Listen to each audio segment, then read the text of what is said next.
Hey, what's going on, everyone? It's Rob from ProWresBlog here at www.prowresblog.blogspot.com.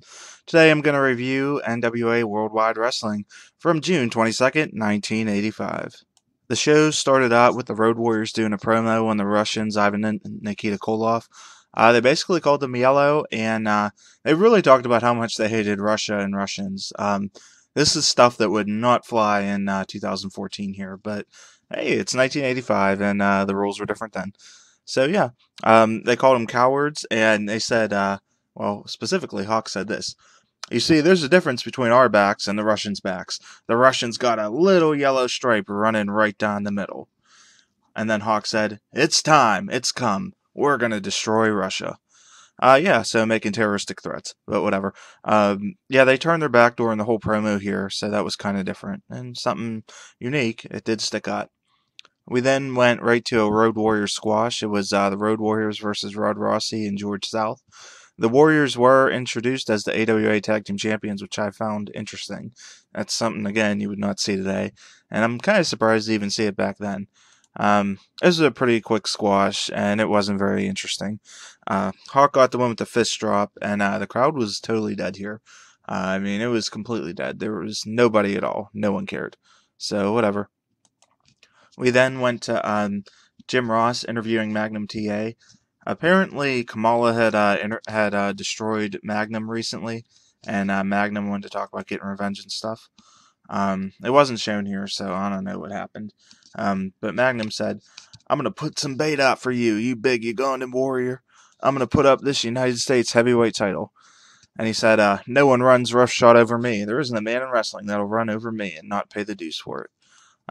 It was okay. At least TA was kind of selling his injury here and making it look like he cared. He had some interesting facials. Maybe they worked. I don't know. Paul Jones did a promo with Bob Caudle, and he was ripping apart Jimmy Valiant, saying he's a coward and all that stuff.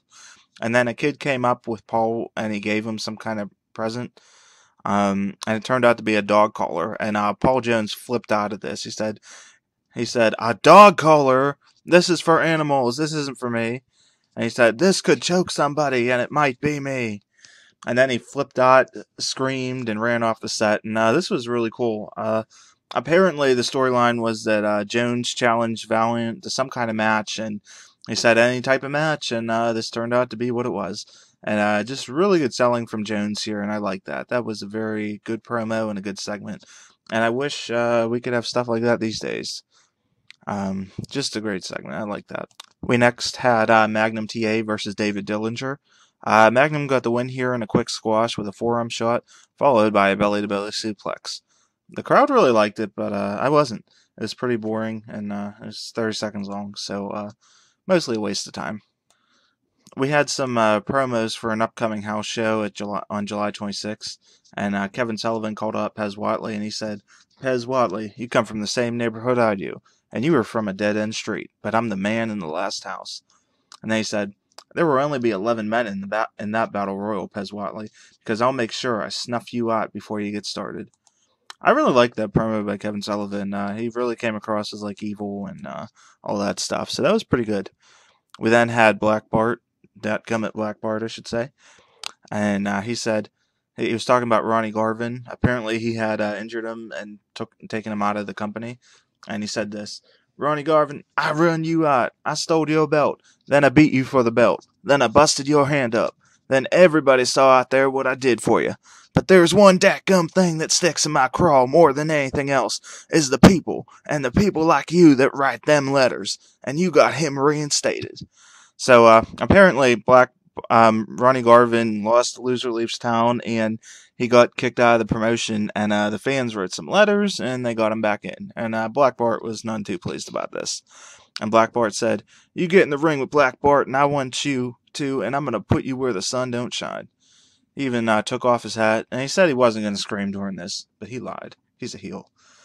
And yeah, he said Bart had said he had a no DQ, bring any weapon you want lined up, so he talked about that here.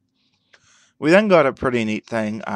They showed clips of David Crockett defending Ric Flair against Ivan Koloff about a title match. Apparently, Ivan wanted a title match for either him or Nikita, And, David was saying, well, Ric Flair can't, defend because he's busy and he's booked and stuff. And Ivan says, we've proven ourselves. And then David, stupidly said, you mean jump people from behind? Nikita then Russian sickled him, and it was just awesome. He nuked him really good, and David just fell back. It was a really great angle. Came across really vicious, and it made you kind of fear Nikita. We then went to another squash. It was Tully Blanchard and Abdullah the Butcher versus Denny Brown and Patrick Tanaka, aka Pat Tanaka of the Orient Express. Man, this was a really good squash. This was a really good match. I actually like this a lot. They had Denny Brown go against Tully early. Tully offered to shake hands and didn't slap him or anything, which I found surprising. And they did some mat work. Pat Tanaka did some work too on Tully, and then he started to get his butt whooped. Tully blasted him with a forearm shot, and he sold it really well, just like a gun. Abdullah also kind of ran him over, and he choked him, and they just abused poor Pat Tanaka here. They even threw him out into the stands, so it wasn't a good night for him.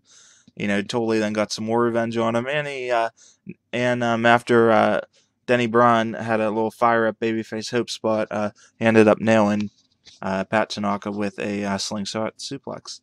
So there you go. It was a pretty fun match. The heels got the advantage early. The faces made a nice comeback, and then the heels finished them right off.